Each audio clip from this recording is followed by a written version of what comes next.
ఆలంపూర్ పాపనాశి దేవాలయం అండి ఇది వచ్చేసి మనకి నవబ్రహ్మ దేవాలయాలతో కలిపి పాపనాశి సమూహంగా మనకి శైవ మతంలోని కాలముఖ పశుపత విభాగానికి సంబంధించిన ఈ ప్రాంతంలోని మనకి శక్తిపీఠంగా మార్చాయి. ఇక్కడ మీకు సీలింగ్లో కనపడేది నటరాజ దిశాత్మక దేవతలు చూడాల్సిన ప్రదేశం అండి. కాశీకి పాపనాశికి అల్లంపూర్లోని దేవాలయాలకి ఒకే పోలిక కనుక ఈ క్షేత్రం దర్శించుకున్న కాశీ క్షేత్రం దర్శించుకున్న ఒకేలాంటి ఫలితం లభిస్తుంది. ఒకే పోలిక చెప్పండి జరిగింది జగద్గురు ఆదిశంకరాచార్య.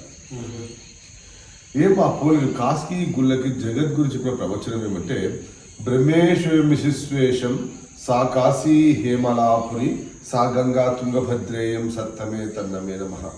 సత్తమే తన్నమే నమః. ఇది నిజంగా నిజమని జగద్గురు ఏమని అల్లంపూర్లో బ్రహ్మేశ్వరుడు ఉంటే కాశీలో విశ్వేశ్వరుడు, బ్రహ్మేశ్వరుడు విశ్వేశ్వరుడు, సాకాశీ హేమలాపురి అక్కడ ఆ క్షేత్రం కాశీ అని పేరుతో పిలబడితే ఈ క్షేత్రం హేమలాపురి అని, కాశీయే ఈ హేమలాపురం.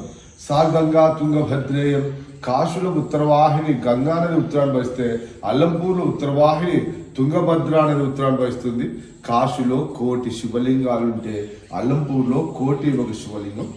కాశీలో విశాలాక్షమ్మారి శక్తిపీఠం ఉంటే జోగులాంబాదేవి, కాశీ బ్రహ్మాలయం ఉంటే ఇక్క బ్రహ్మాలయం, కాశీలో గంగా యమున సంగమం ఉంటే ఇక కృష్ణా తుంగభద్ర, కాశీలో పాప వినాశనం క్షేత్రం ఉంటే ఇక్కడ ఈ క్షేత్రం పేరే పాప వినాశనం.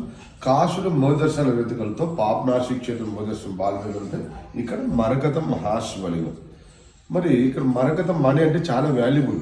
ఇది మరకతం మణి అంటే అది కాదు, మరకతం అంటే మరకతం అనగా ఆకుపచ్చ. మన భారతదేశంలో మరకత మహాశివలింగాలు చాలా దుర్లభం. అలాంటి గర్భగుడిలో 1400 సంవత్సరాల మరకత మహాశివలింగం మీకు ఇక దర్శనమిస్తుంది. చాగంటి కోటేశ్వరరావు గారు ఉదయం కూడా ప్రవేశ చెప్తుంటారు, ఏ శివలింగానికి ఇలాంటి గీతలు ఉంటుంది బ్రహ్మసూత్రపడి. అదృష్టం పండుతలే ఇలాంటి శివలింగ దర్శనం కలుగుతుంది. ఇలాంటి శివలింగాలు అగుపిస్తే వదలకన్యా అంటూ చాగంటి గారు అని ఏ పూజ చేసినా 1,000,000 ఫలితాలు ఇస్తుంది బ్రహ్మసూత్రం. అభిషేకం చేసినా, అర్చన చేసినా, లేదా శివ పంచాక్ష మంత్రం ఓ నమ శివాయ అని ఒకసారి జపించినా 1,000,000 సార్లు జపించిన ఫలితం లభిస్తుంది. పాప వినాశం అంటే పాపాల వినాశమే క్షేత్రం. ఎన్నిసార్లు అల్లంపూర్కి వచ్చే స్వామి దర్శనం ఇవ్వడు. ఇవి అధిగమించి ఇచ్చే దర్శించుకోవడం మనం మనోవాంఛాపదస్తు అనుకునే కోరిక ప్రత్యక్ష దేవి పాపనాశీశ్వరుడు.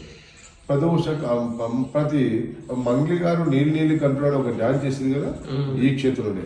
నందివాహన నాగభూషణ జంగమ ఆ పాట కూడా ఈ గుళ్ళో షూట్ చేంజ్. ఎన్నో భక్తి ఆలయంలో సినిమాలు ఈ క్షేత్రం మీకు దర్శనం. ప్రతి అమాసకి విశేషమైన అభిషేకాలు ఈ క్షేత్రం జరుగుతుంటాయి. పాపరాశిలో మర్రి చెట్టు కూడా దిగం కోతులు ఈ క్షేత్రాన్ని ప్రవేశించవు. ఇప్పుడు శాపాలు పోయినాయి కానీ వాళ్ళ గురించి వచ్చి భక్తులు ఎల్లంపూర్ క్షేత్రం దర్శనట్టుగా సాక్షిగా ఉంది. ఇటు విద్యాగణపతి తెలివితేరు విజ్ఞానం ప్రసాదించేవాడు. పక్క సప్తమాతృక బ్రాహ్మి మహేశ్వరి కౌమారి వైష్ణవి వారాహి చేరాడు చామన పేడొచ్చింది అష్టదిక్పాల మండపం పేడ. మొట్టమొదటిసారి రావణ బ్రహ్మకు శాపాలు పెట్టింది వారు ఇంద్రాగ్ని యమ నిరుతి వాయు కుబేర ఈశ్వర్.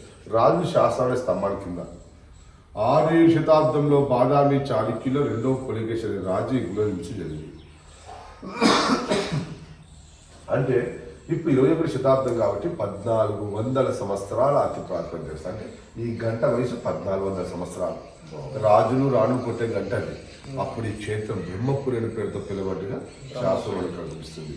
అక్కడ అమ్మవారి పేరు మహిషాసురం. ఇది క్షేత్ర శివార్పణ. హర హర మహాదేవ్ శంభో శంకర.